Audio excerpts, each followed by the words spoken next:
మాత భవాని భక్త చింతామణ బ్రహ్మశాంభవి అమ్మవారు అఖిలాండ కోటి బ్రహ్మాండ నాయకి పల్లె పరమేశ్వరి రేణుకా ఎల్లమ్మ అవతారం ఎట్లా ఉన్నదంటారా? శివునికి చిన్న బిడ్డ శివునెల్లి మాత గౌతుని కొడలు గంభీరవాణి గౌలాడి బిడ్డ గడసాని ఎల్లమ్మ మట్టేడు మావురాల రేణుకా ఎల్లమ్మ ఎట్లా బయలుతున్నదంటారా? భక్తులు ఉన్నారు సైతొట్ల మరి ఆడుదామా చెల్లె పాడుదామా?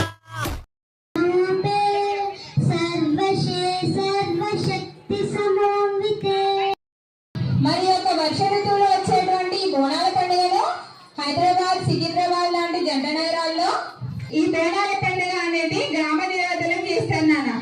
గ్రామ దేవతలు అంటే ఎవరు కనపడుతుంది, అవునా కదా? అలా చెట్లు పెరగడం వల్ల చాలా క్రిమి కీటకాలు పక్షులు చాలా